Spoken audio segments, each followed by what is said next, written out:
And, we're continuing to get news stories and videos out of London, Kentucky, this relatively small community that was devastated by the tornado outbreak on Friday night.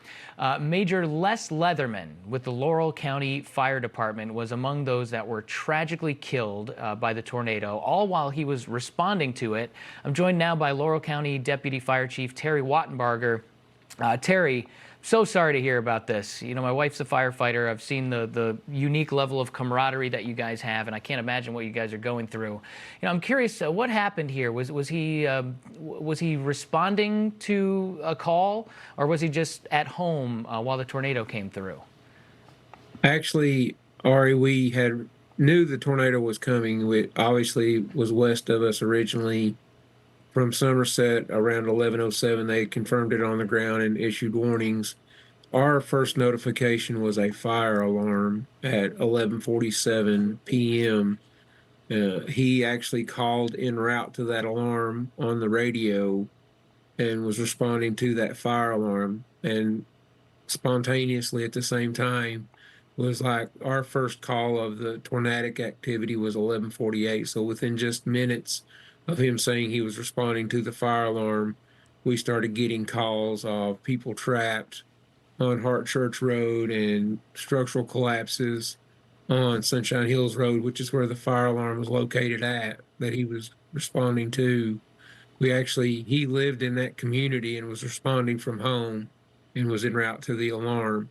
One of our other officers, Lieutenant James Spicer, also lives in the area, came out, stated that he contacted the Laurel County Communications Center via radio and reported the tornado on the ground and requested additional resources due to the major damage and the multiple structures that had collapsed and the people that were trapped and injured. Can you tell us a little bit about how things stand in London right now? Obviously we've seen the drone video. We've had reporters down there. Just from your perspective, have you guys ever seen something like this?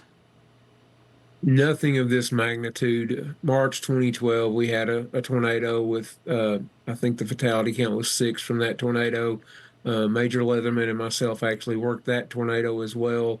This one seems much worse as far as widespread damage and just total destruction of property. It hit a much more populated community than the one in 2012, and we ended up, I think the count now is 17 fatalities here in Laurel County currently. Can you tell us a little bit about Les? What kind of a guy was he? Total public servant. His career, not as some may or may not know, the Laurel County Fire Department is a totally volunteer department. He joined the department in 1986, so he was coming up on his 39-year anniversary of being in the fire service. But on top of that, he chose a career in public service. He was an emergency medical technician and worked for the Ambulance Incorporated of Laurel County for several years.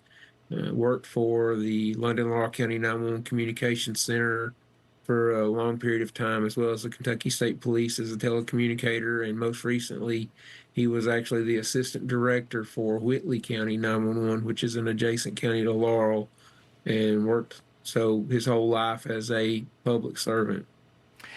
I can't imagine. I know that you guys still have a lot of work to do as first responders, after losing one of your own. Like, what are the next and most important steps for you guys here moving forward? Our next steps are just keep focusing on what's next, putting our next foot forward. We're transitioning to recovery at this time. Recovery is going to take weeks, months, maybe even years, looking at the damage and how widespread it was. As far as the fire department itself, we just want to continue to honor him by doing what he would do, and that's helping our community and putting ourselves out there in harm's way to make sure that our community is safe. We are so sorry for your loss, and I really appreciate you sharing some info about Les there. That is Laurel County, Kentucky Deputy Fire Chief Terry Wattenbarger. Appreciate the time here today. And thank you.